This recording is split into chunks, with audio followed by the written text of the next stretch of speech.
Welcome to the deep dive. So, you've given us this really fascinating, maybe even a bit provocative source, Robert Greene's The 48 Laws of Power. Right, a very well-known book. Exactly. And it lays out all these different principles for, well, gaining and keeping power, often through, understanding social dynamics. And maneuvering through them strategically. Our goal today, just to be clear, isn't really about judging these tactics. No, not at all. It's more about understanding the mechanics, maybe. Yeah, exactly. To unpack some of the core ideas and see what maybe surprising things pop out about how people interact, how these power dynamics actually, play out in the real world. Think of it like learning the playbook.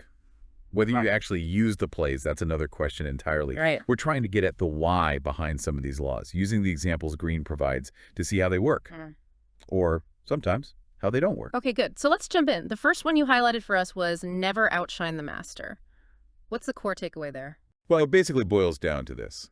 If you want to get ahead, you need to make the people above you feel comfortable, feel superior, effortlessly so. So showing off your own talents too much, that's a bad move. According to this law, yes. Especially in front of the boss, the master.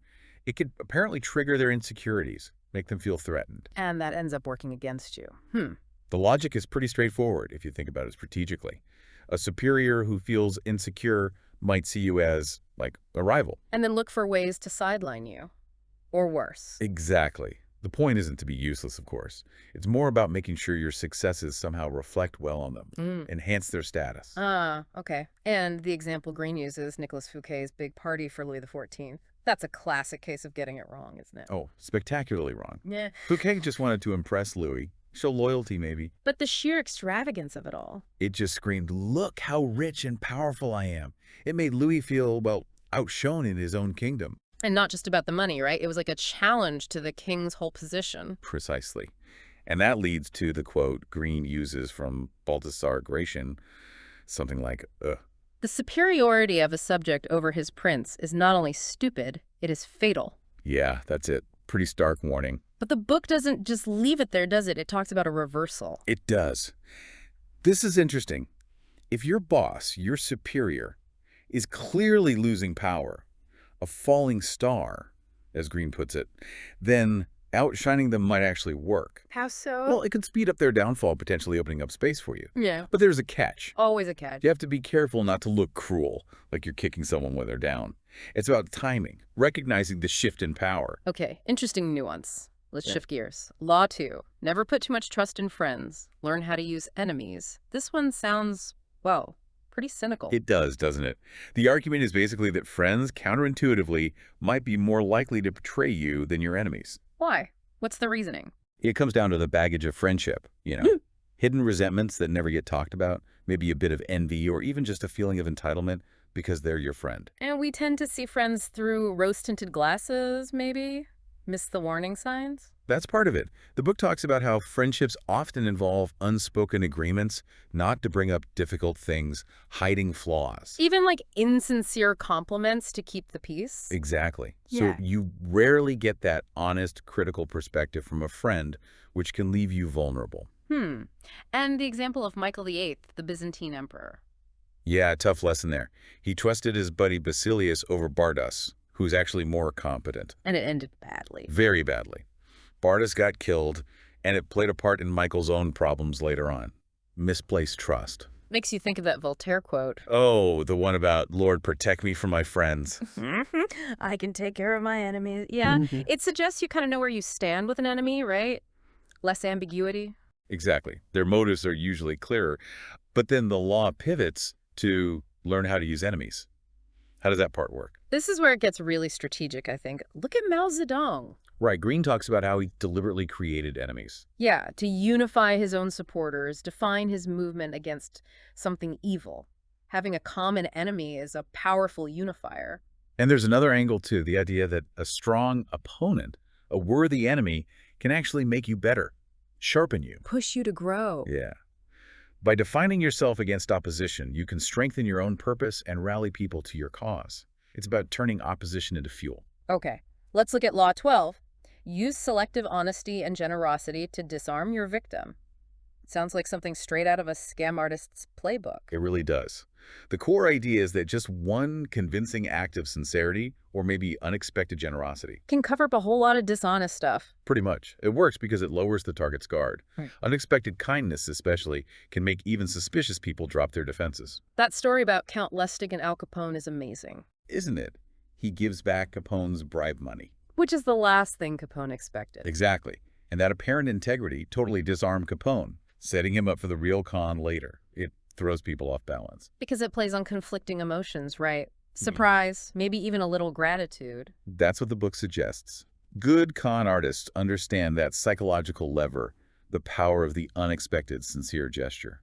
Okay, Law 13 feels related.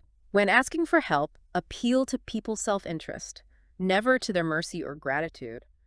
What's the practical advice here? It's pretty blunt, really. The law argues people are much, much more likely to help if they see something in it for themselves. So forget appealing to their better nature or reminding them of past favors? Largely, yes.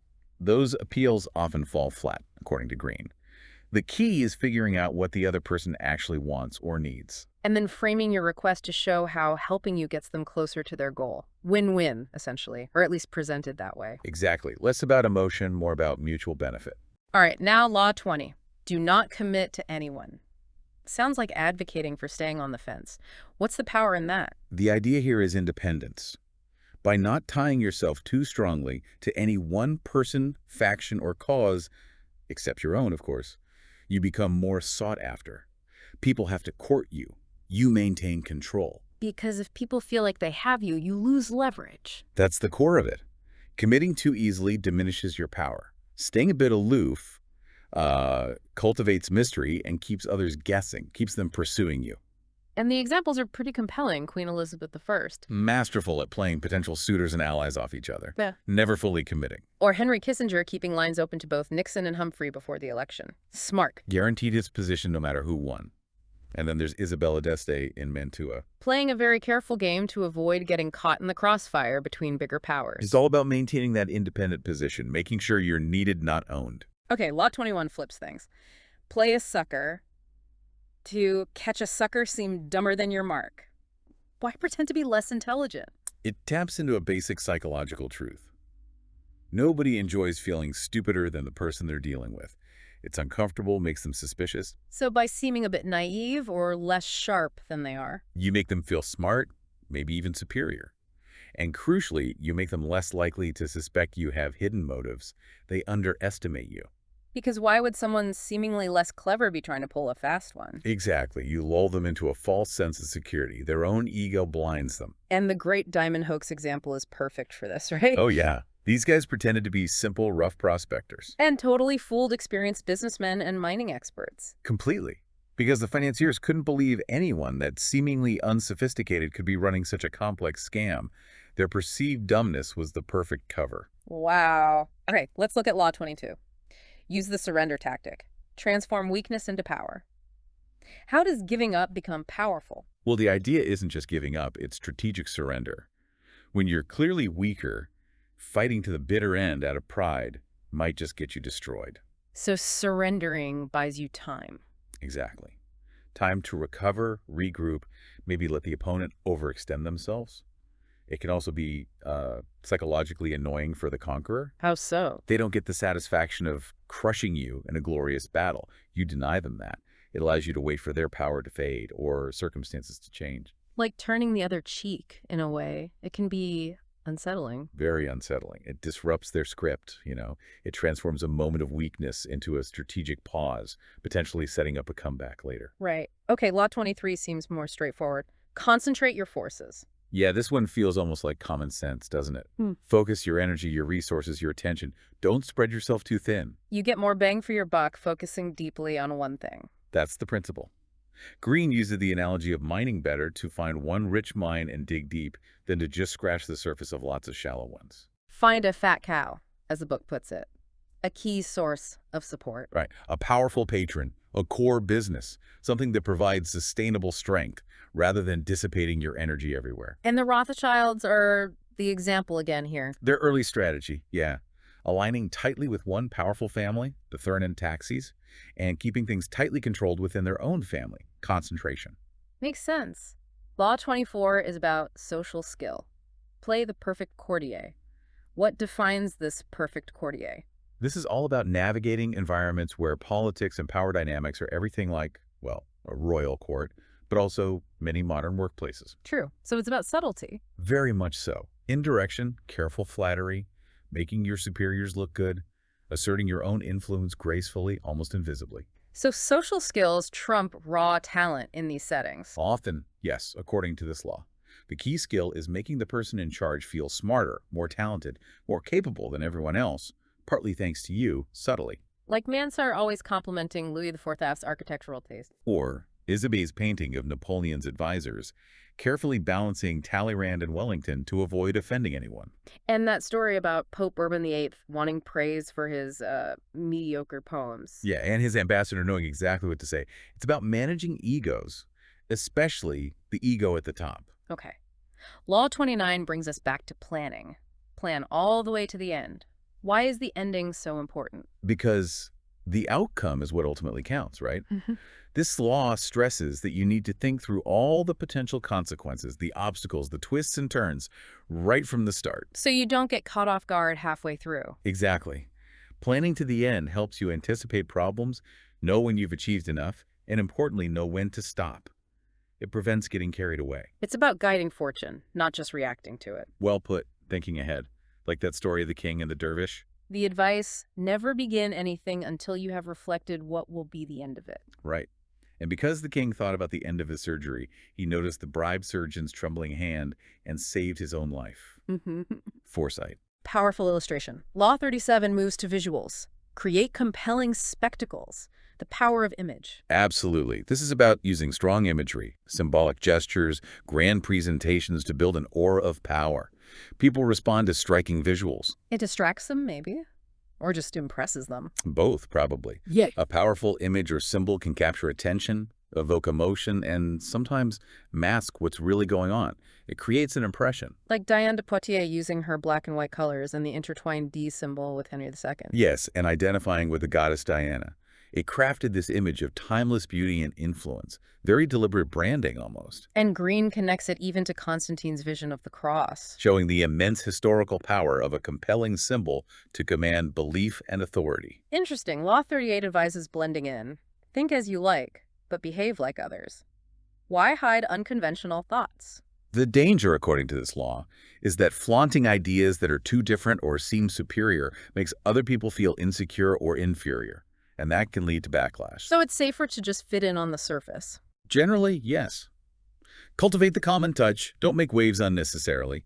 Keep your truly original or radical ideas for people you trust or for when the time is right. Coriolanus is the cautionary tale here, right? The Roman general. Yeah, brilliant military guy, but utterly contemptuous of the common people, and wasn't shy about showing it. And despite his heroism. His arrogance got him banished. He couldn't just behave like others, even outwardly. Okay, Law 39 seems more aggressive. Stir up waters to catch fish. Using Yeah. chaos. It's about using emotions, specifically anger and confusion in others, as a strategic tool. If you could make your opponents emotional and irrational. They make mistakes. Yeah, And you stay calm. that's the key. You remain objective, calm, while they're flustered.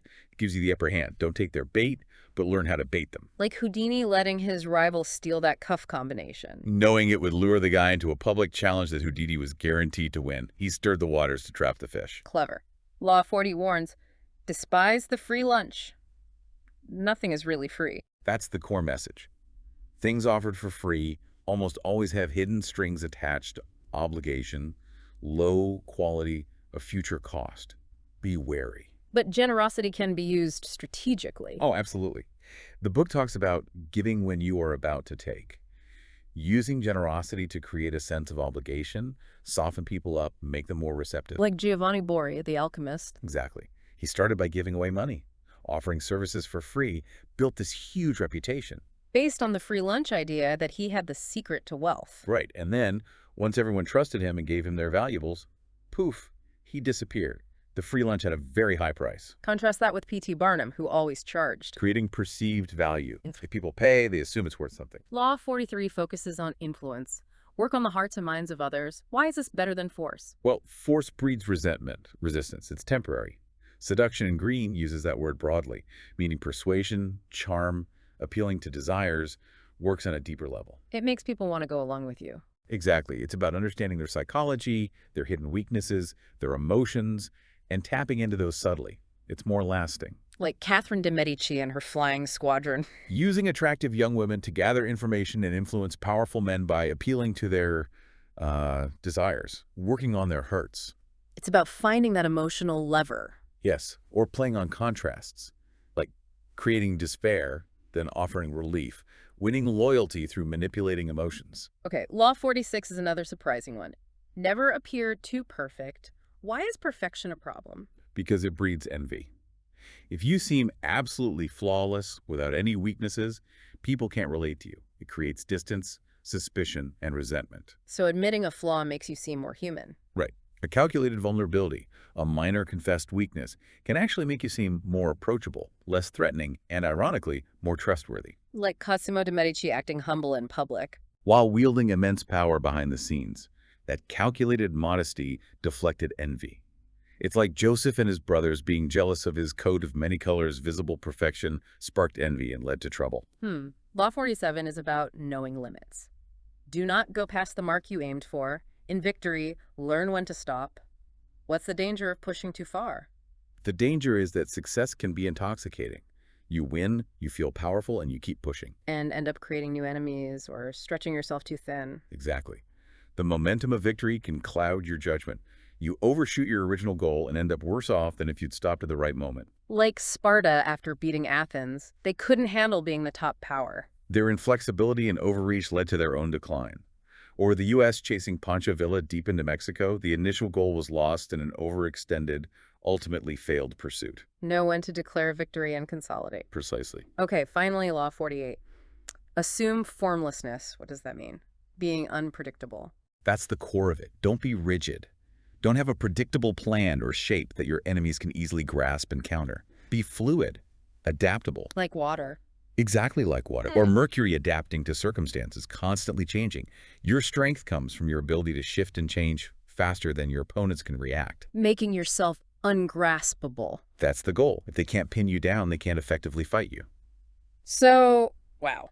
We've covered a lot of ground. Looking back at these laws, it's definitely a strategic, sometimes pretty calculating view of power, isn't it? It really is. Heavy emphasis on understanding psychology, social dynamics, and maybe, leveraging human weaknesses. And like we said at the start, some of these might feel uncomfortable or ethically complex. Absolutely. But understanding them, even if you don't use them, can give you really valuable insights into why people act the way they do, the subtle games being played around us. Definitely. So maybe a final thought for you listening. Considering these ideas, how might you maybe reevaluate some of the power dynamics you see in your own life? Yeah, what subtle forces might be at play that maybe you hadn't quite seen before? And which of these laws, if any, really resonated with you? Or perhaps challenged your own ideas about what power and influence are all about? Definitely some food for thought there.